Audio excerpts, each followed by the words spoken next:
Welcome to the Bourbon Life Podcast, your source for all things bourbon.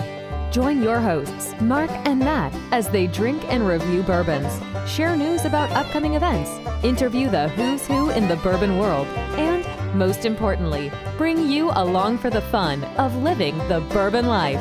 Now, here's your hosts, Mark and Matt.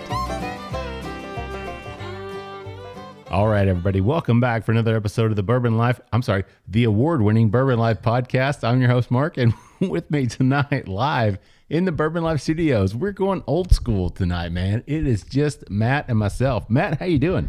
Mark, I'm doing good, and I think we are just going to keep making up awards until we run out of them, until we're triple adamantium or triple something or other. Triple double the axle. Triple Lutz. Yeah. The triple Lindy. Triple Lindy. That's the biggest award right there. That is. There you go. That's old school. Yeah. Right? That's Rodney Dangerfield, right? Yes, it is, man. That was back to school. Back to school, not old school. It was back to school. Different school, but yeah. Yep. Yes, man. The Triple Lindy Award winners. That's what right. the Bourbon Life Podcast is. So, Matt, man, I'm happy to be in the Bourbon Life Studio. We have not done this. I was thinking today, because, Philip and Chad kind of joined in and we started doing the Bourbon Crew, the Bourbon Life Crew. Absolutely. And then Stacy and Chrissy joined in after that. Yeah, it definitely made the crew much better looking. No doubt about that, man. Yeah. But it's been a long time since you and I have just sat here together, man. So this is kind of fun. Yeah, this is the old days. Yeah.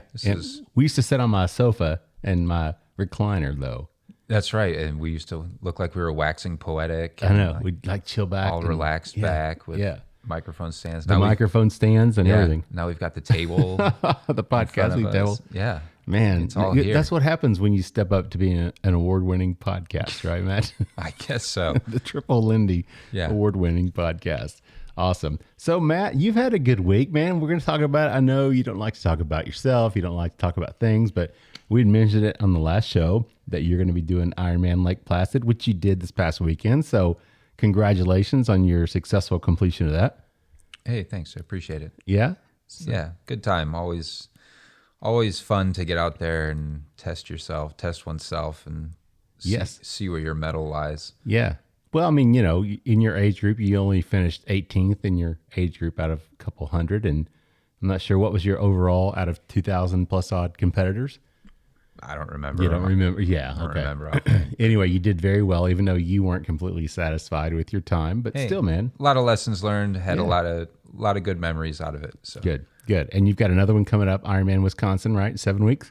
Yep. All right. So we have something else to look forward to for all of us to follow you and and watch your stuff. And hey, the Tour de France wrapped up this week. So a lot of big things going on. I'm not going to say anything, but I am wearing my Team Jumbo Visma hat. I see that. Very nice. Yeah, very nice. To support. I'm not going to say because you've not watched the conclusion. I've not finished it. So before we get to my races or anything, we've got some of us are running the Midsummer Nights Run. So that's right, in Lexington. That's August 13th. Is that right? That sounds right. Yeah, my mom and I will be out there for sure. I don't know if Philip and Stacy are signed up or not. I'm not sure. But they were talking about it.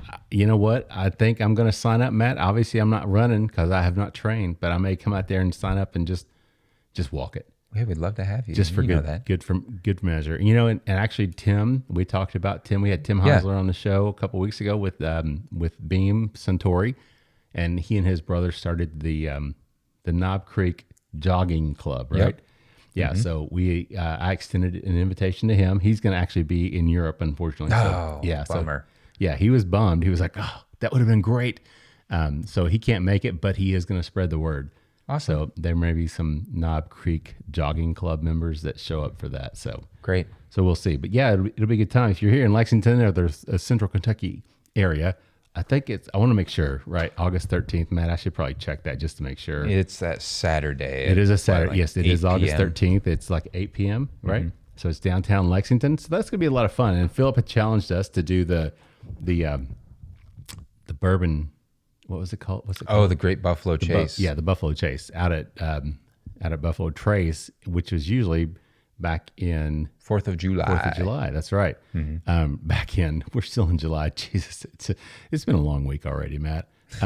But yeah, so they were supposedly going to cancel that this year, but then they ended up having it. They did. They ran it last minute. Yeah. So nobody registered. We didn't register for it, but you suggested, I think, the Midsummer Night's Run. So we're all suckered into that. But Yeah. I will be there. Yeah, we'll be out there representing Bourbon Life. Maybe. Are you doing T-shirts? I haven't even thought about that. I don't know. We should think about that. We should probably think about T-shirts. Yeah. And do a maybe team. like a quick recording beforehand. Something. Yeah. Yeah. We probably need to. Yeah. I think that's a great idea, Matt. So. Yeah. But that's a lot of fun, man. So lots of good things going on, man. Your Ironman, the Tour de France. Hey, the Vuelta a España comes on in a couple of weeks. If you're a big cycling fan, you can watch the Tour of Spain, right? Nice. I wonder I forgot if it was the Giro or the Vuelta that was next. The Giro's before. That's right. Yeah. And So the Vuelta a España is coming up in just like 3 weeks, I think. European soccer starts like the 5th. I'm excited. I know, Matt, you're a big fan, right? So Yeah, sure. lots of positive things happen. But hey, let's move on. Well, before we do, there's been some good stuff with you. You just picked up like some voiceover work, right? Your little career for yourself's taken off here. The Bourbon Life. You know, it's funny, Matt. It's doing because, you well. Well, yeah, it was funny. It just kind of happened. And it was something I looked at years ago because people have always said, hey, you've got a pretty good voice for radio.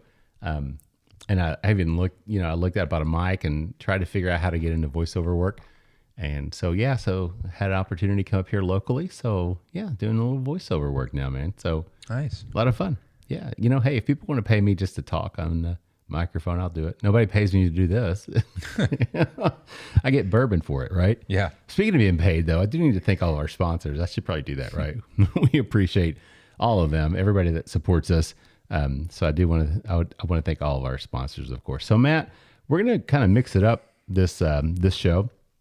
Because it's just you and me, which is kind of, it feels weird. It's cool, but it's like we haven't done this in so long. Yeah, this is the height of unscripted. It is for us here. We decided what we were going to drink 5 minutes ago. 5 minutes ago, that's right. We have hardly any show notes or anything in front of us. No, which is, for me, everybody that listens knows that I'm the show note, the OCD kind of guy that likes to have plans and everything. So yeah, this is off the cuff. This is about as off the cuff as I can get, Matt. Yeah, that's right. So everybody buckle in or strap in, sit down, switch to a different episode depending on your take, your take on things here. No doubt, man, because we don't know exactly where this one's going to go, but we used to do this all the time. So it's a lot of fun to be able to sit down. I think about our very first episode, sitting around my kitchen counter with the granite and all the appliances and the echo of all of our voices and the cheap equipment that we had, and your swooshy jacket that kept swish, swish, swish. We've come a long way. We have, man. We have. We are now the award-winning that I mentioned. That we are the award-winning Bourbon Life Podcast. So, yeah, whatever. So, Matt, tell everybody what we got poured up. Well, let's talk about what our theory is for tonight. What our plans are. Yeah. So we had a couple different themes that we were going to go down, and we decided that we want to do all non-Kentucky products tonight. Which is kind of weird, man, because, everybody knows that bourbon has to be distilled in Kentucky, right? Yeah, because the water has to be draped over limestone, right? It has to be limestone filtered water. Yeah. Otherwise, it's not really bourbon, right? That's right.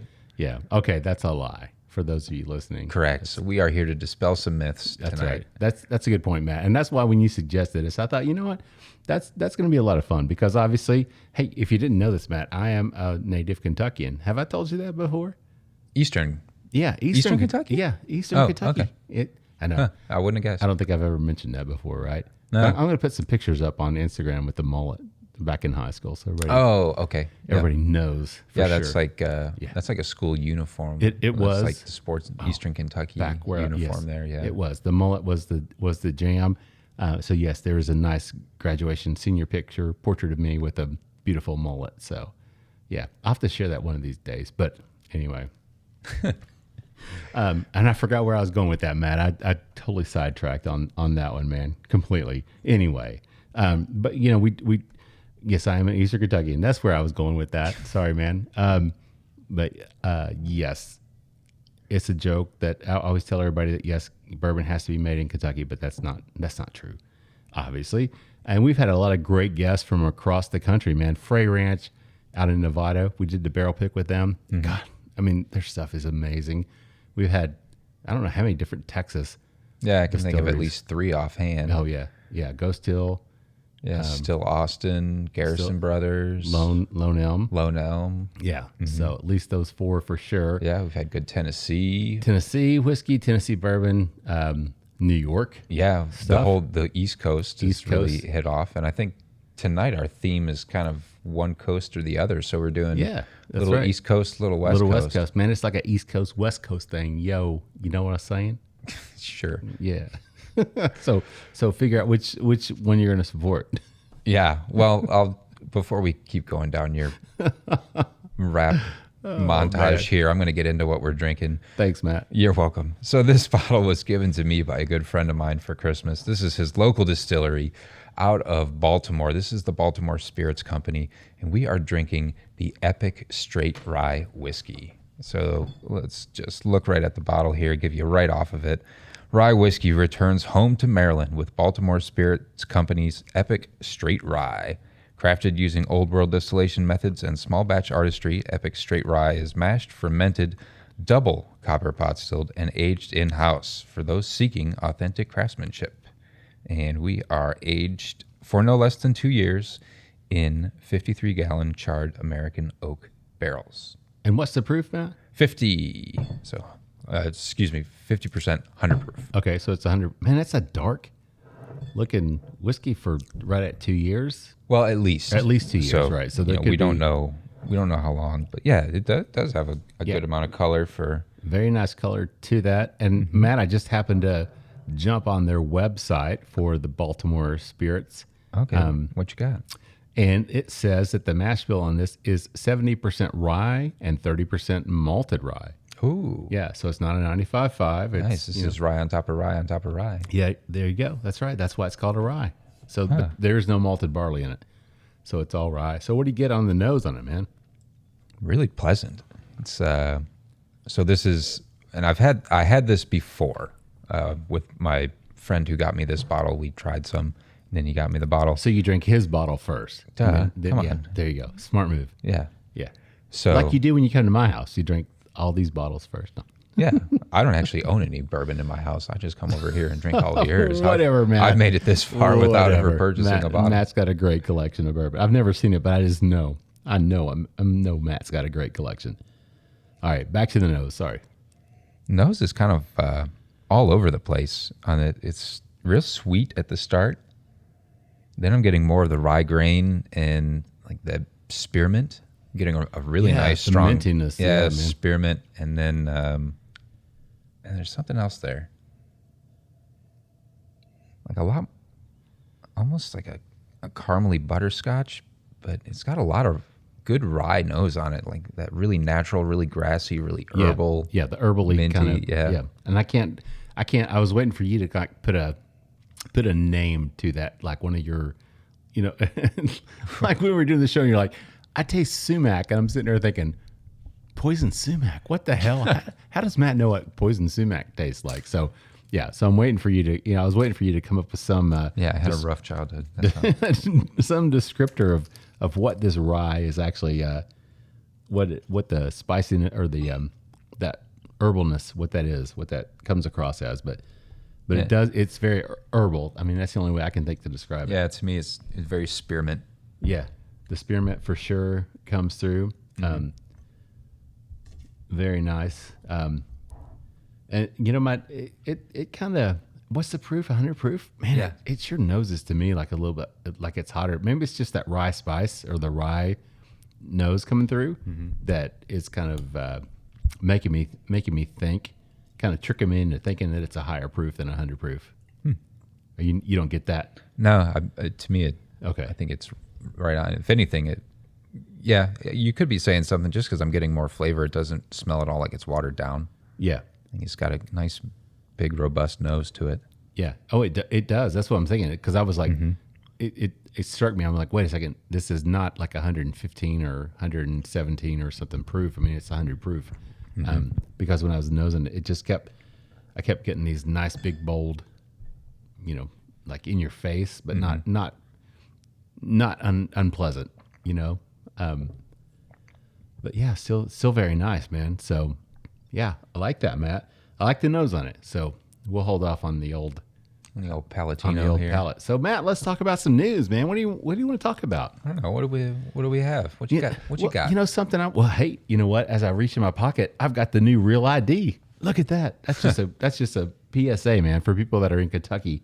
Get your Real ID, because next year you will not be able to fly even domestically if you just have a regular issued driver's license. So take the time and do that. My wife and I both just did that. So there you go. This is like they should pay me money for that, right? Yeah, you just gave like the Bob Barker at the end of Price is Right to spay and neuter your dogs and cats. Right. Spay and neuter your dogs and your cats, and also get your Real ID so you can travel, right? Mm-hmm. Yeah, there you go. But you know, one thing that we talked about, we touched on this on the last Bourbon Life Crew show. So I thought you and I could maybe go a little further on that. Was the buyout, the Bardstown Bourbon merger, buyout, whatever, of Green River Distilling Company. And back then we talked about that. It was just brand new. And I think we were all kind of excited about it to see what would happen, but I think maybe there was some hesitancy, wondering what the purpose was. You know, was it just to combine the brands, to add production capacity for Bardstown? Yeah. What was going on? And then, of course, like 2 or 3 days after everything was official, Jacob Call, the master distiller at Green River, decides that he's out, right? Mm-hmm. So do we know, has anything come out? Not that I know of. That we know about why? Like, was it a production merger, or? I still don't know what's going on, man. So maybe we need to sit down. Maybe we need to get in touch with Danny down at Bardstown Bourbon and make a trip back to the vintage whiskey library and see what we can taste. You're gonna twist my arm. I'll go in there again and have a conversation. Speaking of old, what did we have down there? What did you pick last time? No, it wasn't. It was old. It was 23 years old, but it was a Rittenhouse. Rittenhouse, yeah, Rittenhouse Rye, 23. Yeah, 23-year-old. Yeah, that was nice. That was real nice. No doubt about that. Yeah, we probably need to do that. We should reach out to them and say, hey, we want to come down and talk. Maybe we can talk about the merger. But yeah, Jacob was a nice guy. I mean, we had him on the show. Yeah. Was it last year, or was he? I can't remember. If so, it was the beginning of last year. I feel like it's been quite a bit. Quite a while ago, right? Mm-hmm. But we've talked about it several times, and you know, the things that we've had that they've been making after they switched over from the whole OZ Tyler Terra Essentia or whatever, whatever that whole thing was. Now that they're actually distilling regular and aging regular, because that Terra Essentia or whatever, I can't remember what it's called. Terra Pure. Is that right? Maybe, I don't know. I could be making this up. Some type of weird aging process or something, right? That was OZ Tyler using. And so anyway, but Green River, and they put out their own, they're finally earlier this year, they just put out their first. They're bottled in bond, right? Yeah, their very first bottled in bond, which was their stuff that Jacob was, and he's like a, 7th or 8th generation? Yeah, he's been in it. Distiller or something.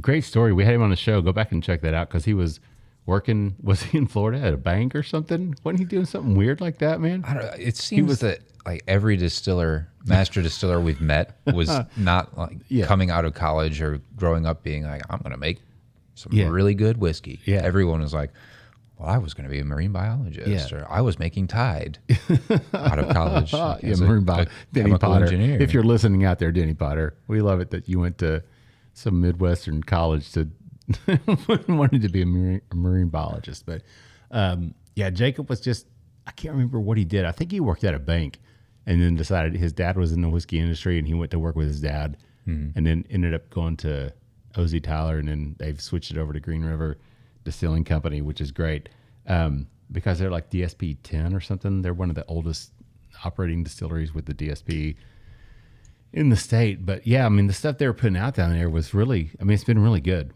The stuff that they've actually distilled and aged in the rick houses, in the barrels in a regular process.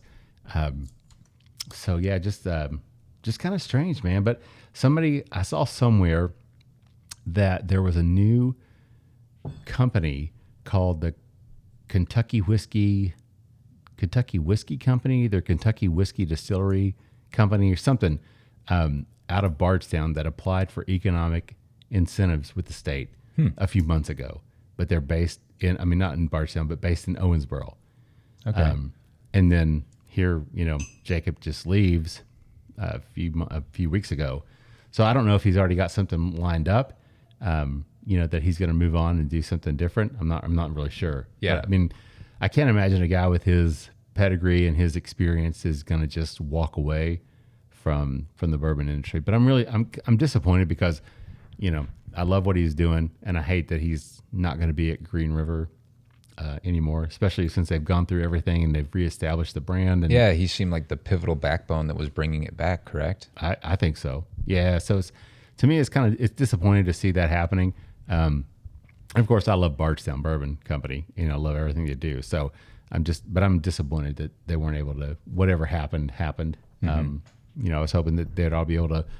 It would all work together, and Green River would still do their own thing, but aid with production with Bardstown Bourbon. But I guess there must be bigger plans, bigger fish to fry out there, Matt. I think we discussed this. If it's becoming a situation where they're maybe trying to fill the role of an MGP or now Ross and Squibb, right? But in Kentucky, trying to keep Kentucky products Kentucky, I don't entirely. I don't hate what's going on. Yeah, I can see that. I mean, it is kind of weird when you talk about all the bourbon out there and you're like, oh, yeah, that's an MGP product. It's Indiana. Mm-hmm. Even though it's just across the river. I mean, yeah, it's still Indiana. Yeah. And there are so many bourbons and ryes out there that are Indiana products, right? But we've had a lot that are actually, or I feel like we know of a lot, that are Bardstown products. Well, that's what I'm saying. Yeah, it's nice to see that somebody else is kind of stepping in and mm-hmm. creating that, feeling, not that there was a void, but, and Bardstown stepped up and they're one of the largest distilleries in the world already. And they've only been around since 2016, 17, something like that. Sounds right. Yeah. So they're obviously making some big strides. Mm-hmm. And it is nice to be able to say, yes, there is a Kentucky distillery that is creating all these products that other brands are now using. So I like that you said creating, because it seemed before like you could buy sourced Kentucky product, but was there a Kentucky distillery that was distilling to your mash? Because that's Bardstown Bourbon. Yeah. Will do that, correct? Yeah. Oh yeah. And not that I know it, not on that scale, but yeah, I mean, Bardstown, you go in and work with them and create whatever mash bill, and then they do their mm-hmm. runs, like Bourbon Pursuit. Those guys, I mean, Bardstown doing distilling for all their stuff, Pursuit United. So everything's being produced down there for them mm-hmm. By Bardstown. So it's really cool that all these different brands can not just buy a barrel and say, oh, hey, this is our stuff now. Because it's, it's not. Because it's something that somebody else produced and you just bought it. Yeah. And rebottled it. But it's really cool that you can go in with Bardstown and say, here's what we want to do in terms of mash bill. Let's mm-hmm. talk about barrels. Let's talk about everything. Let's talk about yeast. And Bardstown really lets them do that. Yeah, I agree. I think that's a good role to fill here in Kentucky. I think I agree, Matt, and that's why that's one of the reasons I love Bardstown. Other than the fact that Danny's just such an awesome dude. Yeah, he really is. But I am disappointed. I have to go back and just say I am disappointed that Jacob's no longer at Green River. But I'm really curious. I'm interested to see what happens mm-hmm. Next for him. So, all right, Matt, let's jump back to your Epic, your Baltimore Spirits Epic Rye. What do you get in terms of the palate? You want to crack this one first? No, sir, I don't. Okay, all right then. I'm awful. I need to follow you, Matt. You're the expert. All right, this is definitely tastes pot distilled. Okay, because the nose has changed quite a bit on it for me, and it's not changed to the bad. So what are you getting now in terms of the nose? It's becoming a little more floral. I'm getting almost a little bit of anise. Excuse me. All right. Some people say anise. I have a niece. I have a nephew and a niece. Anyway, the palate. Sorry, Matt. It's all right. It's just you and me tonight. I know it is. So you get to rock the soundboard. I appreciate that. It's got a nice peppery spice right up front. Good peppercorns. Good grain too. I taste like a lot of that fresh rye, like kind of that roasted rye malted, like kind of that malted, dark sort of grain aroma. There's a sweetness to it too that I can't really put a descriptor what it reminds me of, Matt. Mm-hmm.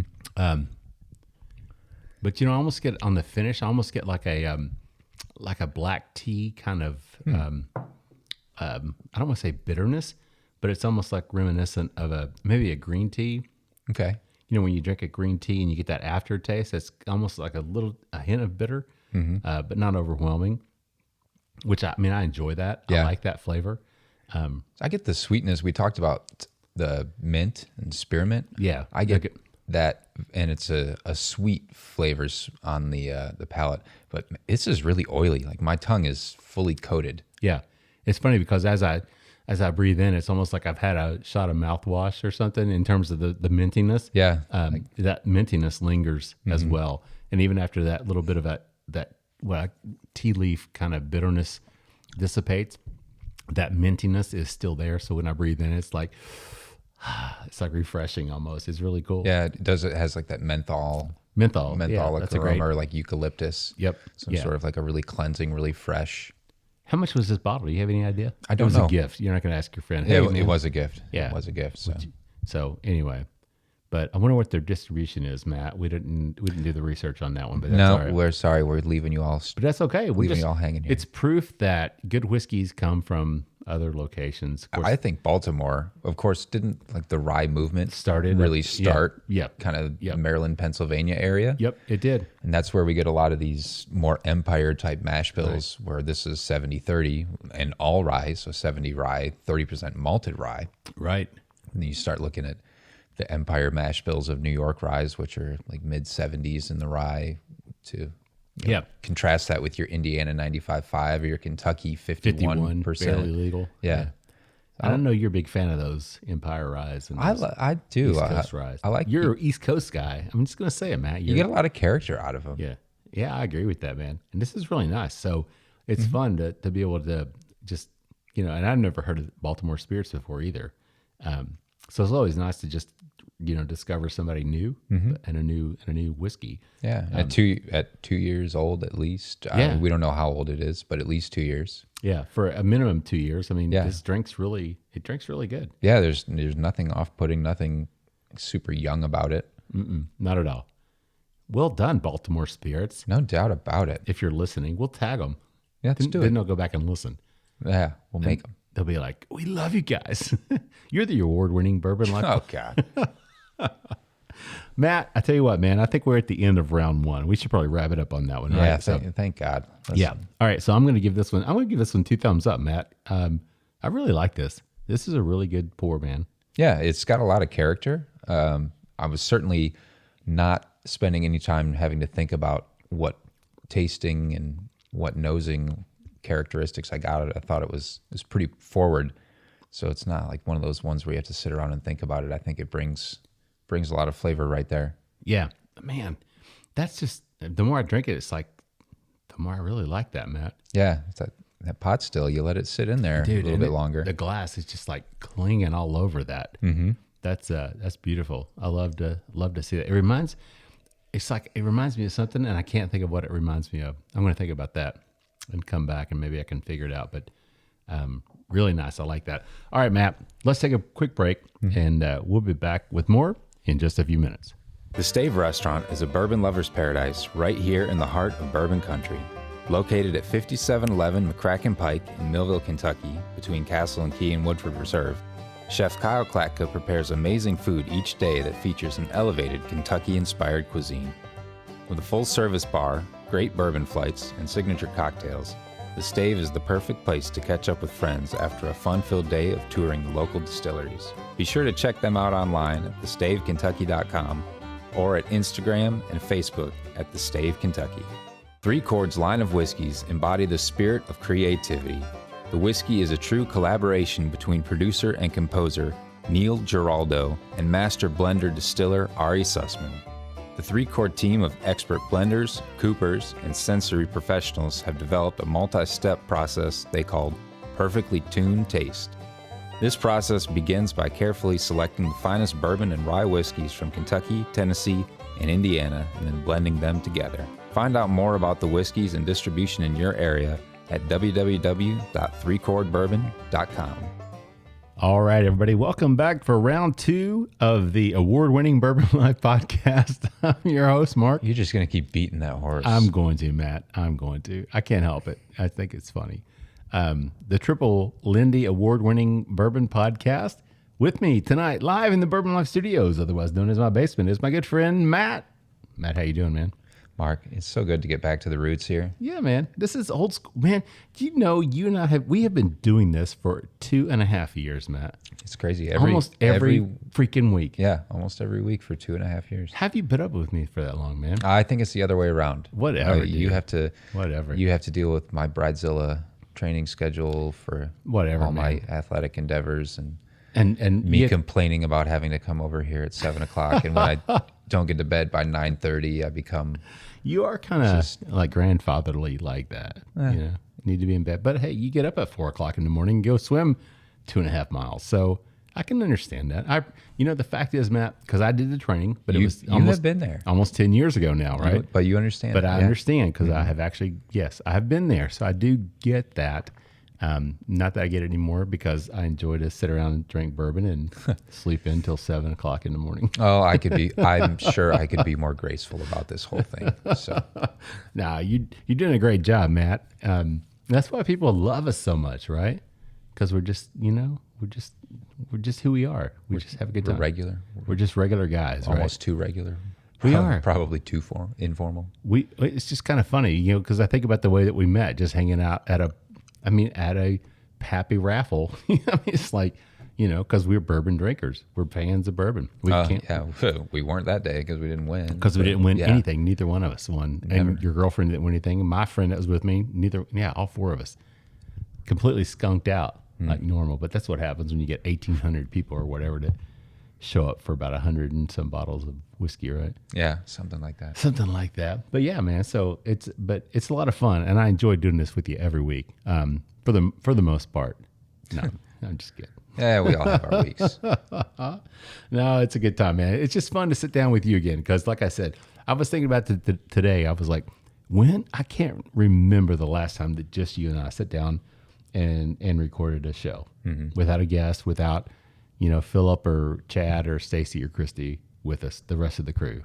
And it's the first time that you and I have just sat at the flights of the round table. That's right. And recorded, right? Mm-hmm. So it's a lot of fun, man.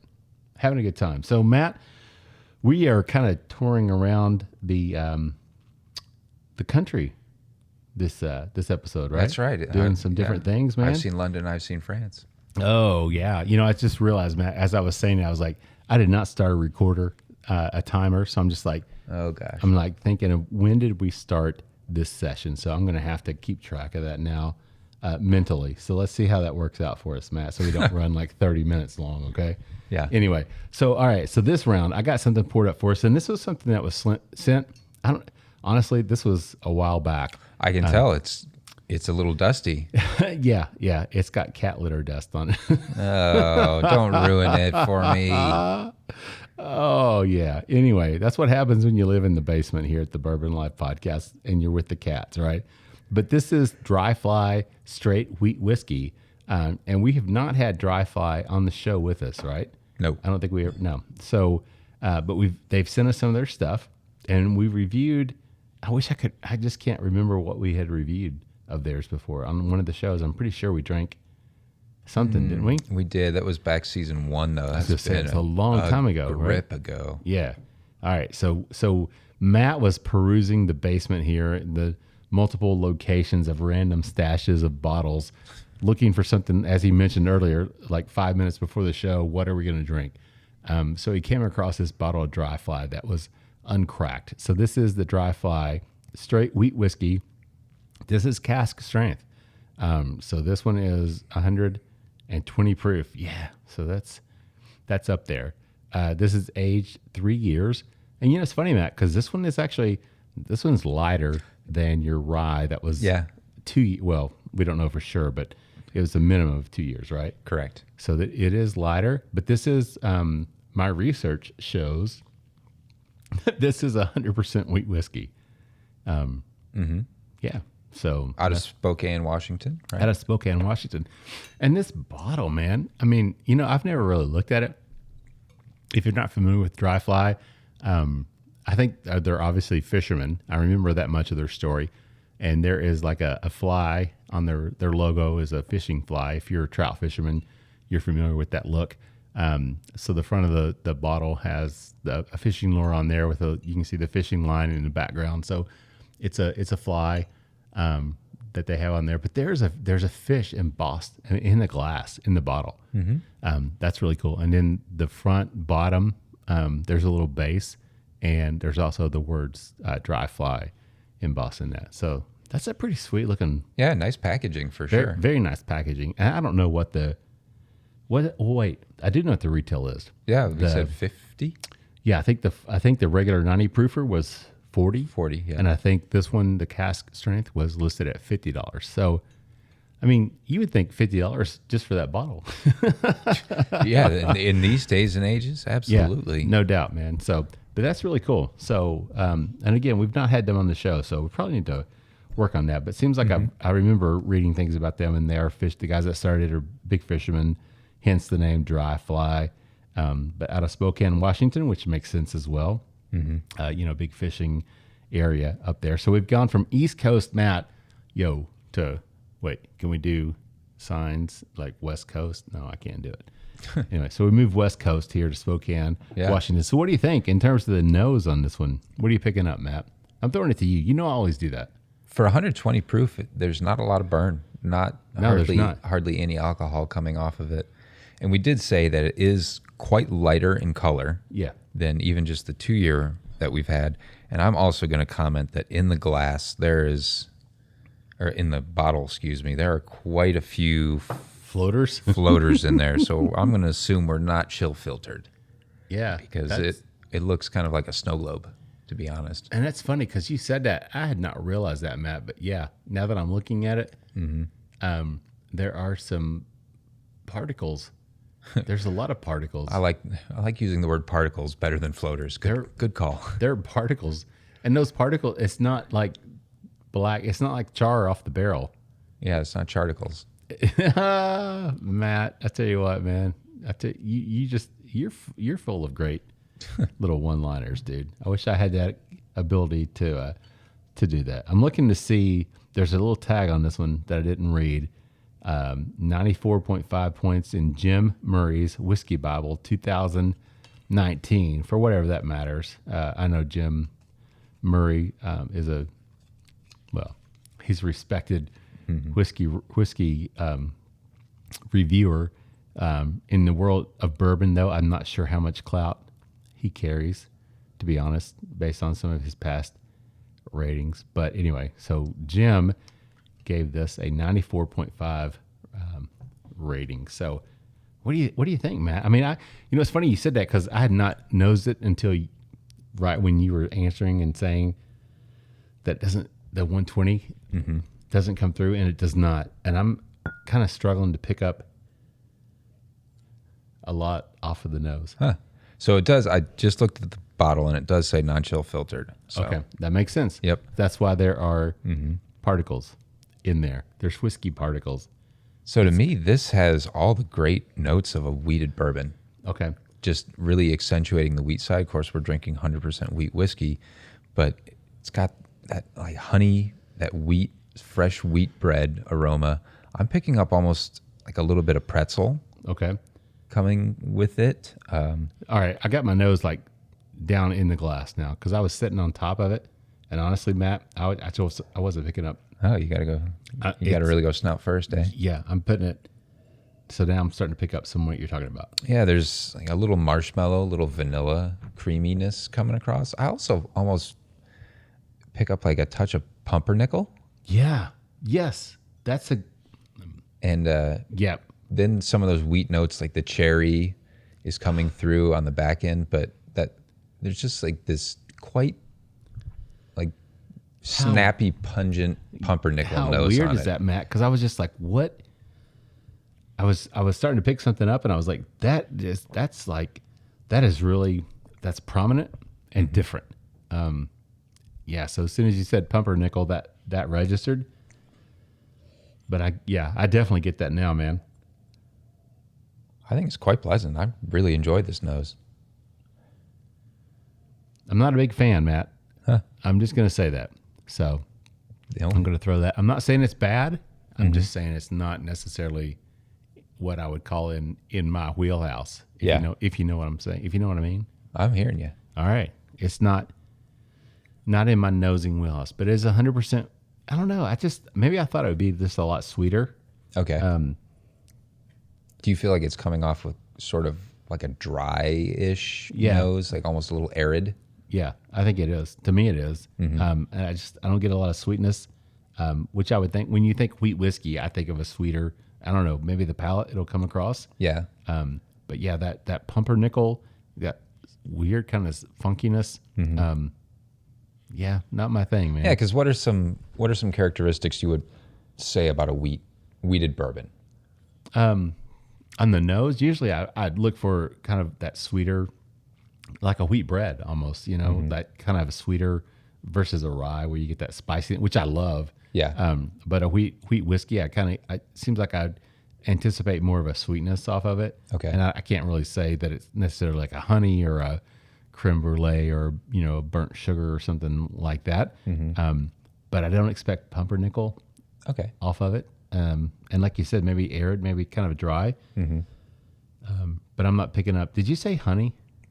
I picked up a little honey, I think. Which, if you say it, Matt, I believe it. No. What do you I'm just saying I don't get that. So okay.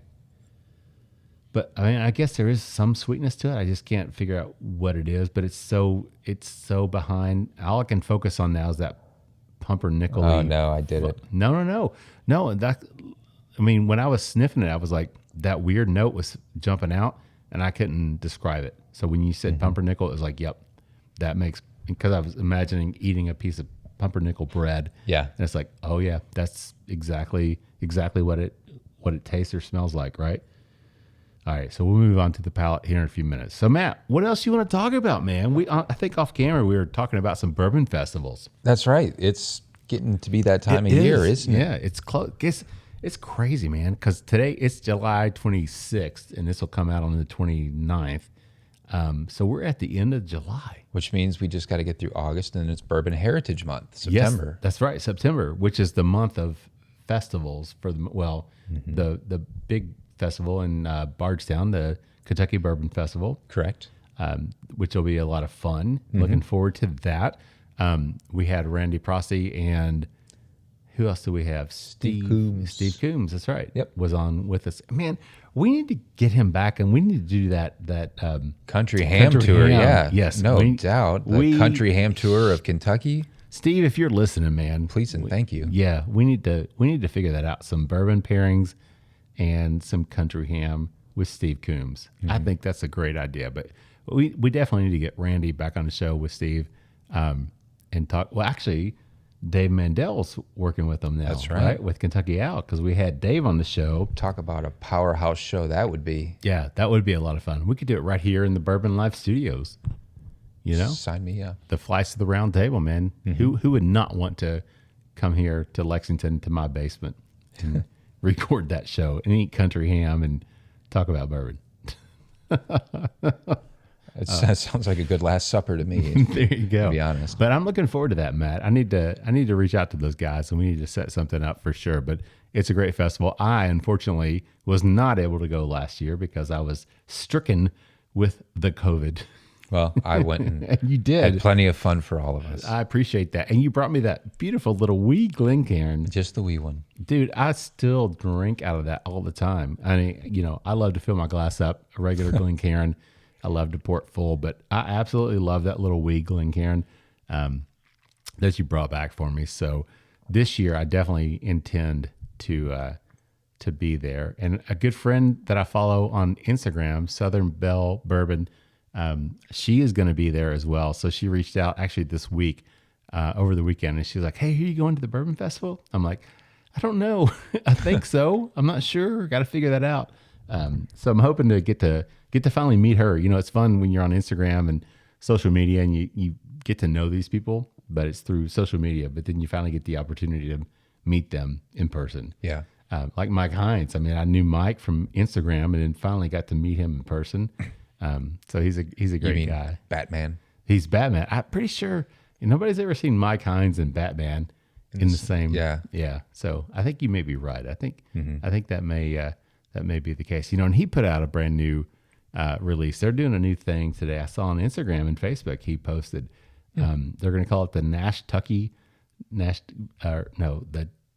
Is that what it is? Nash-Tucky? I think it's Nash-Tucky Distilling, but they're going to do some blends and some single barrels. Oh, cool. Under that brand. Okay. Yeah. So he just posted that today. That's some news. Yeah. Yeah. So Nashville Barrel Company, Mike Hines, and I can't remember his part. I just know Mike, and I hate that because he does have a partner, at least one partner, I think maybe two, in Nashville Barrel Company down in Nashville, which, we had Mike on the show actually just before they actually started the Nashville Barrel Company. We need to have him back on now that the barrel company I think we should, rocking and rolling. Yeah, because I had to go down there a couple months ago and visit him, and he was such a gracious host. Went to the Nashville Barrel, showed me around, took me in the back, showed me all the barrels, showed me where they're building all these new facilities and things. Just a great guy. Pointing me in the direction of a bottle. He's like, "This is coming out tomorrow. You should buy that." They got a guy that works there. I think is it Johnny Tsunami? I think they call him Johnny Tsunami. And he had picked his own barrel finally. So I got the Johnny Tsunami barrel pick. But yeah, such a good guy, man. But anyway, we should get back to the bourbon festivals, right? Yeah. So we got that one coming up, the Kentucky Bourbon Festival coming up in September.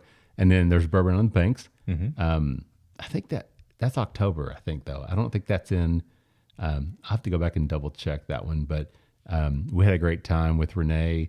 And the folks that Renee True and AMC, right? I hate that. I can't. I know. Anyway, yes, we had them on last year, so we'll probably need to get them back on the show as well. But we had a really good time. You didn't get to go though. I didn't get to that one, no. See, I went. I was post-COVID, feeling good. We got to go down there, and that's right on the banks of the Kentucky River. So that was a lot of fun. But that's like they do an event Friday night, and then the festival is actually Saturday, and then they have an after party Saturday night. Yeah. Which I did not go to, but I got to go on Saturday and walk around. It's really cool because they got a little path that's right down by the river. They have a bunch of different vendors set up, and by vendors, I mean mostly distilleries. So it's a good time, man. So, but I'm pretty sure that's October. I'll have to check those dates, Matt, during our break and get back on. So yes, it is Bourbon Festival season. Yeah, we'll be looking forward to it, definitely. Hopefully there won't be any issues with getting people together over all of this. Hopefully we can all do that and be safe outdoors and have a good time. Yeah, I know we've kind of been seeing some spikes, over the last few months with regard to COVID, but it seems like everybody I know that's picked up COVID over the last couple of weeks or months, it's been extremely mild. So are we going to record from one of those? Are we going to? I think that's possibly the thought. Is there a plan in the works here to maybe there do may be, yeah, like our second live recording? I think so. It was fun because when I went to Gatlinburg last year with my wife and went to the Grains and Grits Festival, which is over in it's outside of, I can't remember the little, damn it. I can't remember the name of the little city, but John Edwards with Dad's Drinking Bourbon he was like, "Hey, if you're coming down, come over here to this festival." So we got to go over and had a great time. And John actually recorded a show. And what he would do is, as the different distilleries, people would walk around and they would stop by his booth and visit. He would record like 5 minutes with each of them. I think we should do that. It was awesome. So he actually recorded a few minutes with me, which, I'm obviously not a distiller, but he was still kind enough to include Townsend. That's what it is. It's Townsend, Tennessee, Grains and Grits. Such a fun little man. There are distilleries from all over Tennessee that come down there, and it's just out in the middle. It's like a big field party. Yeah. They have a huge bonfire, and they bring in all these chefs from these different restaurants, and they cook mostly over open flame down there. It's just a lot of fun.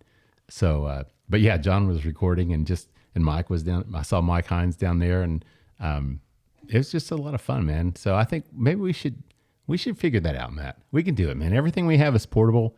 It can be battery operated or just run off of one extension cord. Yeah, we should put together our fall tour schedule. There you go. I think that's great because we pulled off the Liquor Barn show. I think we did pretty That's pretty right. good with that. So far, we've traveled. We're 1 for 1. 1.1 miles from your house. Yeah. For our We've live show. traveled before. I mean, we've gone to Wilderness Trail. We've gone to Davidson. Prohibition. We went down to Nashville to Davidson. That's right, man. So we have traveled to record shows, but they've not been live. Yeah. They've not been actually in front of a group of people or whatnot. So that would be a lot of fun, Matt. Yeah, we'll have to figure that out. I'm going to get on that tomorrow, as a matter of fact. Good point. No time like tomorrow. No time like the future. Because it ain't happening tonight, man. All right, Matt. Let's see. We should probably talk about the palate and the finish on this one. Let's talk about it. I haven't tasted it yet. Oh, you haven't? No, I've been talking, Matt. That's my right. job. So Someone's got to carry this show. I got to talk and, ask you questions and things. So you've tasted it. So go ahead and tell me what you think. I think it's hot. Yeah. Hot on the palate. Yeah. A lot hotter than I was expecting, in fact. Cinnamon. Yep. Definitely get that cinnamon there. A whole lot of cinnamon, a lot of heat coming right with it. Wow. But it is cask strength. It's 120 proof. 120 right? proof. So, there you think go. about this as like, the equivalent of your Knob Creek single barrels. Right. So in that same proof area. But yeah, let's see. A lot of cinnamon, a little bit of that like fresh wheat coming through. Oily, nice coating on the tongue. Definitely. It's making my lips tingle though. Is it? You Yeah. like that? It's making the back of my tongue tingle. Yeah. A lot. Yeah. You're going to water it down, see if it opens up a little bit. See what it does with just the tiniest drop touch. of water. But that cinnamon's coming through.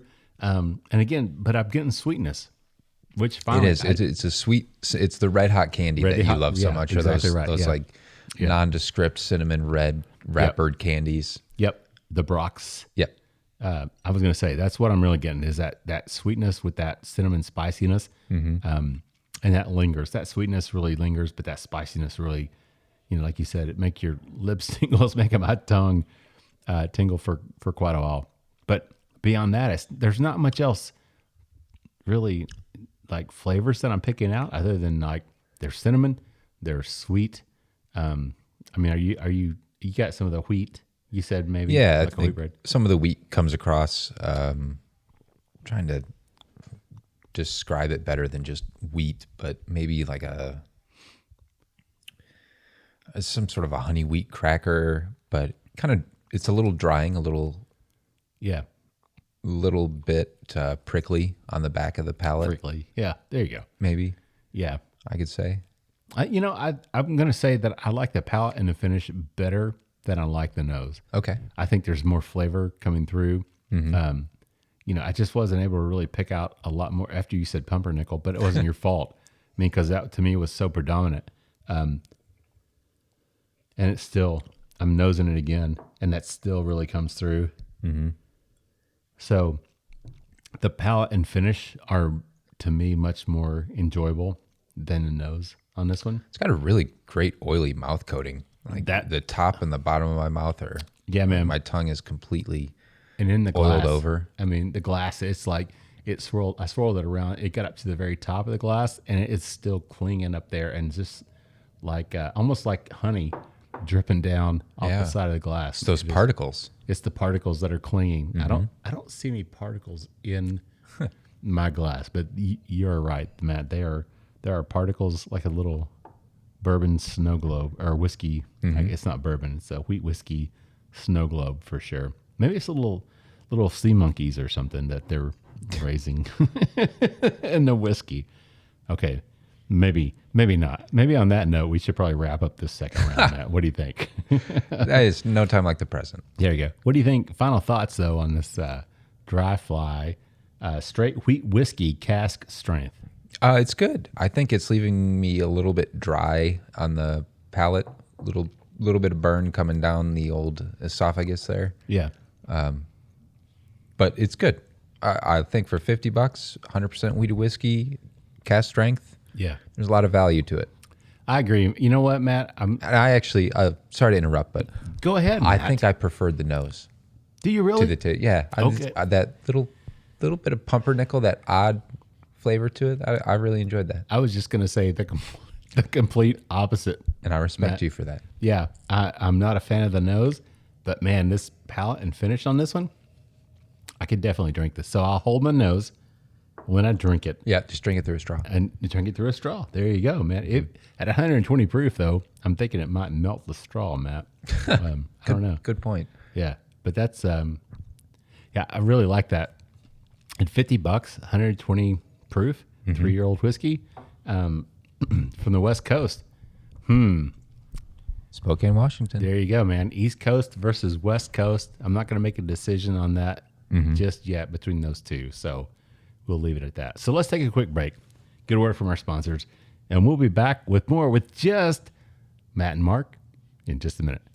Spirits of French Lick crafts their spirits using only the finest agricultural product that has defined character, following their motto, respect the grain. They lead the way in representing the quality of the Hoosier artisan distilling process while paying tribute to its inseparable past. By implementing best practices from those early times, combined with modern touches, Spirits of French Lick has created a truly unique place in the industry. Spirits of French Lick products are distributed throughout Indiana, Kentucky, and Missouri, and can also be purchased online through Sealbox at sealbox.com. Visit spiritsoffrenchlick.com to learn more information and make sure to follow them on Facebook and Instagram. All right, everybody, welcome back for the third and final round, session, period, act, scene, term, whatever you want to call it, the Bourbon Life Podcast, the award-winning term. I like that you put term in there after our last episode. Matt, you killed it, man. I'm telling you, you come up with such great one-liners, man. So I will never forget term again. So yes, after we had Damon Thayer and Andre Regard from Kentucky Senator Bourbon discussing some politics and some senators, term was very appropriate, man. So you came up with that just on the fly, like you always do, on the DryFly. Yep, I was going to say. See, I beat you to it, man. You did. See, I got one. Can't pull it over your eyes. That's right, man. You're still on it. Yeah. Even as an old man drinking, I'm still pretty. Hardly. All right, man. So, Matt, welcome back for round three, I was man. just going to say, we're back. We're back. We're here. I'm glad you stayed. I appreciate that, man, because you and I have not hung out. I've mentioned that once or twice already in the show, but you and I have not just hung out together. I mean, even outside of the Bourbon Life. Yeah. We used to be able to hang out, but now that your training schedule is so wild and my work schedule, your work schedule and my work schedule, we just don't get a chance to do that much anymore. Yeah, this is great. Yeah, Great it's a lot of fun. So connect to the roots. And why, all of our listeners might have left, but I'm not going to leave us, Mark. I appreciate you not leaving me, Matt. Yeah. It means right here, like right there in that big old heart of mine. That's it means right. something, man. So, yeah, the third round. If any of our listeners are still out there, Thank you. you are brave, you are bold, That's right. and we are about to go into completely uncharted territory. Yeah, I mean, we talked about at the very beginning about bourbon being made from other locations, and actually we had a rye and a wheat whiskey, and this one we've not had a bourbon tonight. No, that is very true. We are the not so bourbon life tonight. Oh my gosh, yeah, we're completely off the reservation with this one, right? Yeah. So, well, let's get right into it. Yeah. I was just up in Lake Placid, New York. He did an Ironman. I heard you did an Ironman, Matt. Yeah, there was a lot of walking involved. Whatever. Anyway, but I was up in Lake Placid, New York, and one of the things I love to do whenever I'm traveling is hit up different liquor stores in different states just to see, one, what's out there, and two, how prices change on some things. I got to say, there's a lot of stuff in the state of New York that's a lot cheaper than here in Kentucky. Really? Yeah. If you want Wild Turkey Rare Breed or Evan Williams Single Barrel, Yeah. go to the state of New York. Really? Yeah. Did you find any Elijah Craig barrel proof by chance, Matt? I was looking for you. But I appreciate you. Always do, man. I appreciate you taking care of me. I can't say I saw any cheap. Yeah, yeah. I came across some, but not. Yeah. Well, I Anyway. appreciate you looking, Matt. You always take care of me. You send me these pictures like, "Hey, do you want this?" Yes. well, I might have picked up a couple other surprises for a later show. What? Yeah. All right. Thanks, man. But anyway, so I love just going into different stores and seeing all the small and local brands that I've never heard of, and this is a bottle that I had never heard of. Yeah. So this is What is this one? This is the St. Lawrence Spirits, the spirit of the river in every bottle. This is their Icebreaker whiskey, and this is the Distiller's Select. So this is a barrel proof, clocking in at 125.6 proof or 62.8% ABV. Yeah. And that's getting up there in my range, man. that's where we're starting to click into your performance zone here. That's right, man. That's where I get high performance right there. And all we know about this is what it says on the bottle, which is distilled from corn and rye. We were unable to. We couldn't find anything, man. We were Google searching everything. And we're like, I can't find mash bill. I can't find the age statement. I can't find nothing. The bottle's beautiful, though, man. A very beautiful bottle. It's got a nice clear glass topper on it. Yeah. I will say for whatever age we're looking at, the whiskey is quite dark. It is. Of course, it is cask strength. It is. So it's right out of the barrel, so no watered down. Yeah, this is what we're getting. I think the thing, and you mentioned that earlier, Matt, when you're opening that, kind of notice you meticulously work to stretch out the little, well, it's not a tax stamp that goes across the top, but you work to stretch that and straighten that back out and put it back on. But that topper is actually glass. So it's not a plastic topper. It's got cork, obviously, but it's glass and cork. Oh, it's just got like a little rubber seal, I think. Oh, is it? Yeah. The whole thing is glass. Yeah, the whole thing is. Okay, so there's no cork. It's just all glass. Yeah. That's, dang, dude. I mean, that's almost like oh, Matt, you just broke your tax stamp. Well, I had to break it to get the bottle open. Oh, okay. All right. I thought it was intact. I thought you peeled the whole thing off. Oh, I did it first, but then the neck of the bottle was kind of sticky, so I put it back on. Man, Matt. Maybe it was just my hands that were sticky. I don't know. I'm sorry you had to do that, but yeah, I'm not crying over it. That's really cool. I mean, that's a very impressive packaging and bottling, and that glass top really kind of stands out. But again, 125.6 proof. But beyond that, well, no, it's made with, what's it say on the back with the St. Lawrence? Oh yeah, whiskey made with the finest New York grains and purified water from the mighty St. Lawrence. There you go. So they are in Clayton, New York, so that is upstate New York. So we can assume that it probably gets pretty cold there for a good amount of the year. Yeah. So whatever they've done for color, we don't know anything about age, but this looks like it might have been in a barrel for a little bit of time. Yeah, that's what I'm going to say, man, because if they're up there and aging on site and it's that cold, I mean, they would have to, unless they're, if they've got some process that they do, you never know, right? We don't know. The bottle sure doesn't allude to it. It just says, it doesn't, right? Made in New York, distilled and bottled by St. Lawrence Spirits. Yeah. And I think I saw on their website that it's pot distilled. Okay, all right. With grains coming from like local farms from New York. Yeah. So that's all New York grains, fairly local to them. So yeah. So they make whiskey outside of Kentucky. God, we are learning so much new stuff. What the heck, dude? What does the world come to? What is that all about? But let me ask you this, Matt, more importantly, what do you think in terms of the nose on this one? Let's have a say. I actually haven't put myself into it yet. I have nosed it, but I'm not gonna say anything. A little hot right off the nose. It is, and I've gone through a gamut of different aromas. At first, I was like, yeah, I don't like that. But I've gone back to it, and I will tell you what I get now. Okay, second nose, I was getting almost like a little bit of burnt caramel or something. But this nose, I actually got almost like a buttered popcorn off of it. Okay. I don't know if you see that or not, Matt, but somewhere in all that, I was picking out like this buttery popcorn, kind of like a fake butter, not a. Okay. You know what I mean? Like you go to the movies and they put it under the little fake butter machine, and they like stomp the thing on the floor and it just shoots out like the fake butter syrup, fake butter stream, and it's like the foot pedal for it. Yeah. So yeah, it's kind of reminiscent of that, like a fake butter popcorn. Not that it's a bad thing. So it's probably just the young corn coming through. I'm not sure. What about you, Matt? What do you get? See, I went first. So hey, nice work. All right, there you go. I get. So I picked up like a little bit of a brown butter scent. So in cooking brown butters, where you take butter and you more or less just let it it gets a little saute, like and you cook it in a pan, right, until it turns brown and it becomes a little nutty. It picks up kind of some aromas of nutmeg and sort of this earthy, woodsy type flavor to it. But to me, it has like that depth, that darkness. See, on now, it, but I'm almost getting almost a little bit of butterscotch off of it now. Okay. I don't know. Again, it's just kind of weird that it sits in glass, and every time I go back, I'm picking up different aromas off of it. But at least I'm picking things up. You know? I can see like very much like a brittled candy. Yeah. A peanut or a pecan brittle almost. Yeah. Is definitely there.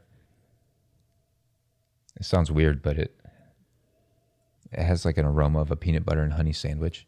Oh yeah, I loved that when I was a kid. Oh, that was all I used to eat. Was it really? Oh yeah. Oh my God, Matt. I was the pickiest eater you could imagine. And then you love peanut butter and honey. And that was that was more or less like that, and fish sticks were like my diet. Yeah. I keep hitting my mic, and I'm so sorry. I was such a terrible kid. I'm toasting. No, you weren't. Peanut butter and honey was like, it's like the jam. Oh. Nah, I didn't even mean that. Oh, whatever. Gosh. Go figure. All right, Matt, let's talk about some other things going on. Hey, guess what else? Well, do you find the nose pleasant? I do. I actually like this nose. What do you, at first, okay, let me go back and say at first, no. At the first nose, I was like, no, I don't know what's going on here. But as it's set in a glass, and it is 125.6. So I think it took a little while. I'm not saying it was like alcohol strong. There was just, I couldn't really pick anything out. But now I've gone back in like second, third, fourth time, picking up little new, like the butter popcorn, the butterscotch. So yeah, I do. I like the nose. What about you? At first, the burn from it kind of cleaned me out right good. Yeah. So my sinuses are wide open. But I really quite enjoyed it. And it's getting, the more it's sitting out, I think, again, this is a pot stilled product. So, and especially we just opened it. So we just cracked the seal. So sometimes a pot stilled product, especially a new crack of a freshly opened bottle, needs a little time in the glass. Sure. So I always try to tell people, don't rate your whiskey by the neck. Yeah. There you go. By the first couple pours out of it. It's the neck pour, man. Yeah, right? Nobody, it's like Thanksgiving. Nobody uses the neck of the turkey. Save the neck for me, Clark. Yeah, that's right. Yeah. All right. So now I'm starting to get a little pepper off of this. See, the more the rye's coming through, I'm starting to get like some lime, a little bit of zest. Okay. It's like getting a little brighter as it sits in the glass It is. too. I agree with that. So I'm getting kind of a black pepper, like not like a ground black pepper, but almost like those, those little packets of black pepper that you tear open, like a salt, like you get the condiments or the to-go fork and knife and napkin and have little packets of pepper. It's almost reminiscent of that black pepper kind of aroma to me.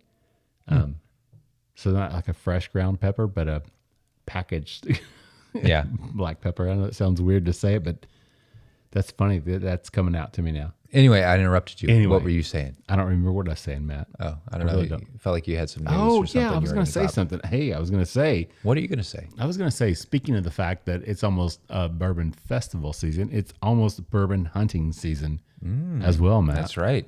Yes. When I think of bourbon hunting season, I would officially declare like open season starting with Old Forester birthday. Yeah. Does that sound right? Because Yes, that's what I think so. Is that September That's or is September that August? 2nd, I think, is Okay. George Garvin Brown or whatever. Yeah. I think that was his birthday. So I think September 1st, Labor Day. Is that right?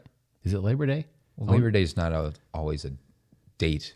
It's just the first Monday. Monday in All right. September. It's either September 1st or 2nd. I can't remember now, Matt. But yes. So yeah, I think you're right. I think that kind of kicks off that's everything. That's kind of where I would consider bourbon hunting Yeah. season. And they've changed everything. You can't now, this year, they've announced you can't go to the distillery because of last year, like 4 days before, people were lining up and putting up tents. Yeah, it wasn't like 90 something degrees the entire time. It was insane. And I think People a lot were of melting to the pavement. a lot of the businesses downtown were complaining about the fact that people were camping out. Hey, Old Forester, get all these homeless people off your It's like, property. what the hell are you doing? So they've changed it all. I don't think you can camp out down there. I don't think you can do that anymore. I think they're going to give out, I'm not sure how they're going to do it. If it's going to be just a lottery, you show up and get a ticket or what. So yes, that's all changed. But I think you're right, man. I would say that would probably kick off the entire season. So is there anything you're looking forward to or anything that you like to try to track down every year or something that's like on your radar that you want to hit? Oh, mercy. I always like seeing what and if there's going to be any new E.H. Taylor. Okay. Oh, out from Buffalo Trace. We went through that experience, didn't we? We did, and we both hit it. The Grain of the Gods. Yeah. Which was such a... Wah, wah, wah. If I knew which soundboard key that was, Matt, I would play it. Yeah, because kind of a letdown. But interesting. Fun to drink something different. It was. If nothing else. That was a long time to wait, though, to get that, man. And it was $80, and people were selling that crazy shit for like $1,800 or whatever. Mm-hmm. And that's just the way it's always going to go, right? Yeah. But yeah, I agree, man. E.H. Taylor, it's always fun to see. Last year, was it a 16-year marriage? Was that what it's called? No, it was the Warehouse C, but not the Survivor. It wasn't the Survivor. It wasn't the Tornado Survivor. Yeah, it was just like okay. I think it was a Warehouse. The one before that was the 18-year marriage. 18 year. Right? 18 year? 16 years, something. One of those. Yeah. Yeah. You know, once you get to that point in your marriage, Matt, you just stop counting. So it doesn't matter. Once you cross 10, it's like, whatever. Whatever you say, honey. Yeah, that's right. It's whatever year marriage you say it is. Yeah. But then also Buffalo Trace, as we get closer to the end of the year, starts bringing out Rock Hill Farms, Elmer T. Lee's, and then, of course, the BTAC and the Pappy Collection. Yeah, yeah. But we should, who else? There'll be another Elijah Craig batch coming out. Four Roses. Four Roses always does their that's limited edition. I will tell you batch. that is the one. That is the I will sleep somewhere for 6 days to get that because I absolutely love the Four Roses limited edition. So yes, I will. If I have to, I'll do anything to get that bottle because I love their limited edition. I don't know why, but that's probably the one bottle that I want to try to get every year if I can. Yeah. So if anybody's out there and you happen to get one this year and I don't, please let me know because, you can come on the Bourbon Life Podcast. Yeah. You can come on the show with us and bring your bottle. Yeah, that's just the cost of entry. That's right. Cost of admission. But B-Tax, I got the, a friend of mine, crazy, up in Michigan, just happened to get a bottle. Oh, that's right. Yeah. You got that Stag. I got the Stag, man. It was and of course Stag is not, it's not what it used to be, right? But well, remember this year will be the That's year right. because there was a hiatus from Stag last year, right? There was no 2021 George T. Stag. That's right. Exactly right. So who knows what we could be expecting? Who knows? Who does know? I don't know. Well, there's got to be somebody that knows. Somebody knows. Yeah, we could find out, right? Because we're the award-winning Bourbon Life Podcast, man. Oh God, we could find out. Well, Old Fitz will do another decanter, right? Don't they usually do in the fall? There'll be a release. One in the fall. Yeah, they should. I think. Wait. They're discontinuing that, right? Are they discontinuing it starting immediately, or are they finishing? No, I think they're going to do this release and maybe this spring. Okay, but it seems like I saw somewhere that they said they're going to discontinue that fancy decanter, which I love. That may be my most favorite bottle. You're looking like perplexed, like I'm wrong. No. I'm certainly not about that. I'm just wondering, are they discontinuing that product or just the bottle? Just the bottle, I think. Okay, because I was going to think if I they don't think discontinued, I think because those have been like 9 to 16 year. I think so. 16 bourbons? years. Yeah. 7. Did it do 17 maybe? I know 16 because I got a 16-year-old upstairs from last year. I just wonder maybe if they're switching away from the Old Forester line in that aged product. You mean Old Fitzgerald? Oh yes, thank you. Thank you. There's too many olds. That's going to be another topic, Matt, as we look at another show. Yes, another show. The olds. Yep. But I wonder what they would be using that stock to. I don't know. That's a good question, man. Because it's a wheated, right? The Old Fitz is wheated. It is wheated. That's why I forgot about that. It's not going to be Elijah Craig barrel proof. Correct. It's not going to be, So I don't know. I really don't know, Matt. So I have to look at that again. But it seems like I know they're discontinuing the decanter, or at least about 90% sure. Seems like I saw that. That's such a pretty bottle. It's gorgeous. I'm so happy I managed to get it. And of course, I went down there and stood in line at like 4 a.m. And they didn't open till 11 o'clock. So I'm in line standing there waiting, which, 7 hours. Hey, I've done 39, right? For the Amaranth. So 7 hours is nothing. You love the craft, right? I mean, I do. We need to do a show. Speaking of podcasts, man, we probably need to do a show from a bourbon release. Hopefully they'll bring them back and we can just go out. Because like I said, we're portable. Actually, this soundboard runs off of batteries. So I don't even necessarily have to have a power strip. That's good. We can just be walking around with a microphone interviewing We could people. walk around and just say, hey, tell us what you want. Yeah, because all this stuff, man, the cloud lifters, the mics, everything runs off of this board and it can run off batteries. So we could do a show. I'm just saying. We could figure it out, right? Mm-hmm. All right. So let's talk some more about this St. Lawrence Spirits Icebreaker. Matt, what do you think in terms of the palate and the finish on this one? So the first sip I took was hot. Yeah, it was. It was hot. But now that I've gotten that out of the way, it's cooled down a little bit more, and it almost tastes like a little tame for 125.8 proof. I was expecting upon second sip. Now the first one again was pretty warm. Yeah, I'm just gonna say it's pretty hot at 125.6, and this one really comes across as pretty hot. Not that I don't mind it, but yeah, it's not one that you want to say, hey, you're a beginning whiskey drinker.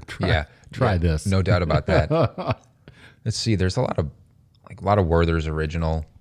Yeah, that butterscotch. Yeah, comes through. I agree. A lot of peppercorn. A lot of like the predominant peppercorn coming across with this one too. That's so weird. I don't think I've ever had a whiskey that's like so structured in terms of there's this one side that's Werther's butterscotch, and then there's this whole other tangent that is pepper, and they're coexist at the same time. Well, that's like the marriage of the corn and the rye here, right? It is, because it's just corn and rye.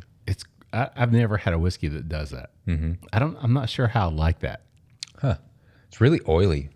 It is. I think that's been kind of the theme of our night. Maybe I'm just oily whiskey in an oily kind of mood, but it's got a nice coating, like almost like I pick up a little bit of like a saltwater taffy type taste on it as well, and like kind of that coating that you would get on your mouth after eating like a really thick, creamy, viscous mouthfeel and coat. Yeah. I understand what you're saying for sure. Man, I'm just saying that the butterscotch, it's like a peppered butterscotch. I'm not sure that I'm a fan of that, Matt. I'm not saying it's bad. I'm just saying that's not my thing. The finish is really hot up front, which is where usually you think of the finish coming down the back of the palate. This one finishes really spicy, really cinnamon forward on the front. Again, it's got a lot of those like butterscotch kind of oaky flavor, which is weird to say it's oaky because I think it tastes kind of young. I know. Yeah, I agree. Yeah. I don't know. I am perplexed on this one. I am too. So, hey, St. Lawrence Spirits, if you're listening, or if anybody else out there knows anything about the Icebreaker whiskey, the Distiller's Select from St. Lawrence Spirits, please let us know what your thoughts are, because I'm not really sure, Matt. On the nose, initially, I was just like, nope. But then as it opened up, I was like, yeah, I kind of like the fact that I was able to pick out different things. Almost every time I went back, it was something else that kind of stuck out. But on the palate and the finish, I don't know. I mean, yeah, there's a lot of different flavors, but I'm not sure that this is one that really fits in my wheelhouse. All right, Matt, you just had yourself another little pour of it. So yeah, I wanted. Did it change what you're thinking? Another little bit to go back. More of that butterscotch, like a brittle, like a lot of peanut brittle. Yeah. is coming through, but more of the brittle side. So I guess that like hard caramel, that burnt, yeah, kind of caramel. Yeah, I can see taste that. is coming kind of through. A burnt caramel flavor. Yeah. And then it's a little tannic on the finish. Yeah, but I mean, it's not. I'm not saying it's bad. Yeah, I'm certainly not going to say it's bad either. I think maybe this is one to give a little time to open in the bottle. Yeah, could be. Come back to and see how it is. Yeah. All right, Matt. So let's go back and revisit, because we've had 3 different whiskeys. None of them are bourbons. And none of them have anything to do with each other. No, at all. They couldn't be further from each other. One's from Baltimore, the Epoch. That's a rye. Rye. 100% rye is 70% right. rye, 30% malted rye, so all rye. And a DryFly wheat whiskey, which is 100% wheat whiskey. Wheat from Spokane, Washington, West Coast.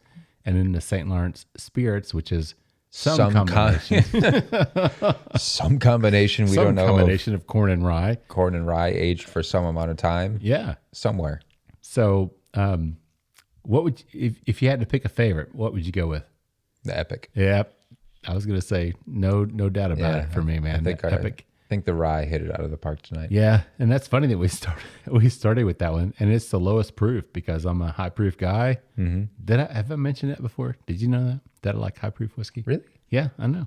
I'm up from Eastern Kentucky too. I don't know if you knew that. I've never. And we're both Iron Man. I don't know. All this stuff I'm just learning. It's crazy. Go figure. But yes, the Epoch Baltimore Spirits. Congratulations. You've been named the best non-bourbon whiskey from the award-winning Bourbon Life Podcast. Nobody made it this far into this show anyway, so it doesn't matter. Yeah, it was just you and I rating them for ourselves. We're having fun, man.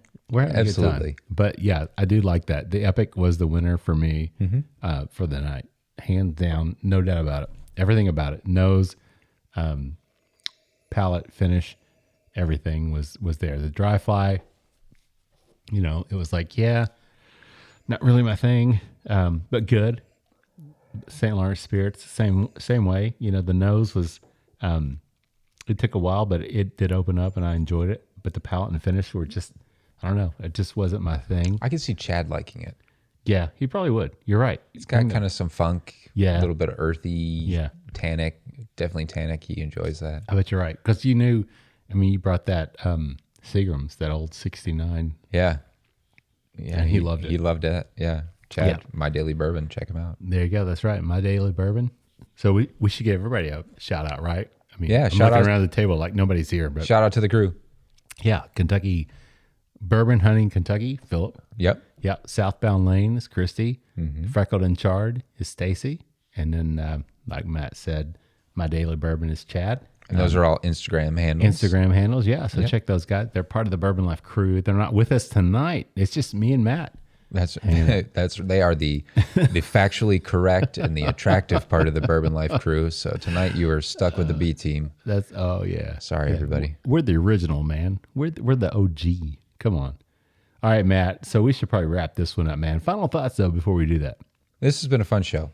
Good to get back to just sitting around and chatting with you here, Mark. I hope our listeners appreciate it. Yeah. If you didn't, I still had a good time. So. we had fun in the basement, man. Even though we weren't sitting on the sofa and the recliner. That's like right. we used to do in the old days, man. But it's fun to go back and kind of revisit where we came from, which is, it's the way we started, man. So it's a lot of fun to get to do that. And I love having the whole crew here. We have so much fun, even though everybody picks on me. It's so much fun, but it's good to sit down with you, Matt, because we've not had the chance to do that in a long time, just you and me. Definitely. Even just having drinks wherever. But yeah, man, so it's been a lot of fun. And thanks, Matt, for bringing the Epoch and the St. Lawrence Spirits and for picking out the DryFly, which I've never opened.